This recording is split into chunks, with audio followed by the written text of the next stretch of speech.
بخت نصر بادشاہ ابتدا میں نہایت نیک بخت اور صالح تھا۔ حضرت زکریا علیہ السلام و حضرت یحییٰ علیہ السلام کی نہایت اطاعت کرتا تھا۔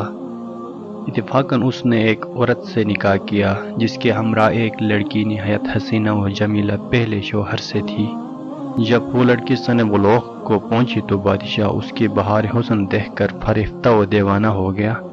اس کی ماں کو پیغام دیا جو بہت خوش ہوئی، مگر دل میں اندیشہ کیا کہ بادشاہ پیغمبروں کا مطیع فرما ہے اور نکاح اللہ کے پیغمبر کی شریعت کے خلاف ہے اور پیغمبران اس کام کا اجازت نہیں دیں گے۔ اس لیے بادشاہ سے کہا کہ تم اس کا مہر ادا نہیں کر سکو گے۔ اس نے دریافت کیا کتنا مہر ہے؟ جو کچھ کہو میں ادا کروں گا۔ عورت نے کہا اس کا مہر تمہارے دونوں پیغمبروں کا سر ہے۔ اگر تم یہ مہر ادا کر سکو تو لڑکی حاضر ہے، ورنہ اس کا نام مت لو۔ بادشاہ نے کہا یہ پیغمبر ہمارے دشمن نہیں بلکہ ہمارے خیر خواہ اور دعا گو ہیں۔ ان کو بے جرم و خطا قتل کرنا ظلم عظیم ہے۔ اس کے سوا کچھ اور مانگو، جو مہر کہلائے مجھے منظور ہے۔ اس نے کہا اس کے سوا کوئی مہر نہیں۔ بادشاہ نے ہوائے نفسانی سے مغلوب ہو کر فوج کو حکم دیا کہ دونوں پیغمبروں کا سر کاٹ کر لایا جائے۔ حکم کی تعمیل کے لیے سپاہیوں نے جا کر سب سے پہلے حضرت یحییٰ علیہ السلام کو بیت المقدس میں قتل کیا۔ جب حضرت زکریا نے یہ حال دیکھا تو جنگل کی طرف بھاگ نکلے۔ فوج پیچھے ہوئی اور شیطان نے ان کی رہنمائی کی۔ جب سپاہی حضرت زکریا علیہ السلام کے قریب پہنچے تھے تو حضرت زکریا علیہ السلام نے ایک درخت سے التجا کی کہ مجھ کو اس وقت پناہ دے۔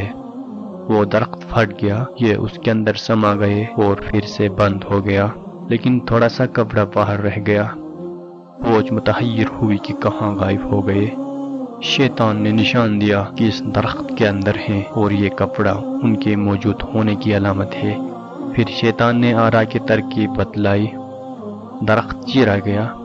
جب آرا حضرت یحییٰ علیہ السلام کے سر تک پہنچا تو حضرت یحییٰ علیہ السلام نے سسکی بری۔ حکم الہی نازل ہوا، اگر اف کرو گے تو پیغمبری سے خارج کر دیے جاؤ گے۔ تم نے غیر سے کیوں پناہ مانگی؟ اگر ہم سے التجا کرتے تو کیا ہم پناہ نہیں دے سکتے تھے؟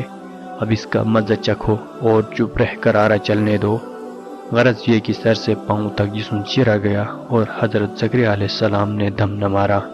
جب دونوں پیغمبر اس بے دردی سے قتل ہوئے تو غضب الہی نازل ہوا۔ دن تاریک ہو گیا۔ ایک بادشاہ اپنی خون خوار فوج لے کر اس شہر پر چڑھ دوڑا اور اس شہر کے باشندوں کو گرفتار کر لیا۔ جب حضرت یحییٰ علیہ السلام کو دفنانے کے لیے ان کے قبر میں لٹایا گیا تو حضرت یحییٰ علیہ السلام کا خون بند نہیں ہوتا تھا اور پوری قبر ان کے خون سے بھر جاتی تھی۔ بادشاہ نے قسم کھائی کہ جب تک خون بند نہ ہوگا میں قتل سے باز نہ رہوں گا، اور اس بادشاہ نے اس شہر کے لوگوں کو تہہ تیغ کر دیا، لیکن خون بند نہ ہوا۔ اس طرح سے 1000 آدمی قتل ہوئے۔ اس وقت ایک شخص حضرت یحییٰ علیہ السلام کی لاش پر آیا اور کہا تم پیغمبر ہو یا ظالم؟ ایک خون کے بدلے میں 1000 آدمی قتل ہو چکے ہیں، اب کیا سارے جہاں کو قتل کرواؤ گے؟ اتنا کہنا تھا کہ خون بند ہو گیا۔ دوستو، اس واقعے کا حاصل کلام یہ ہے کہ ہم اللہ تعالیٰ کے سوا کسی اور سے استعانت نہ کریں کہ جب ایک نبی کو اللہ تعالیٰ نے بطور تنبیہ کے آرے سے چروا دیا تو ہماری حیثیت کیا ہے۔ اللہ تعالیٰ ہم سب کو اس واقعے سے سبق حاصل کر کے اس پر عمل پیرا ہونے کی توفیق عطا فرمائے۔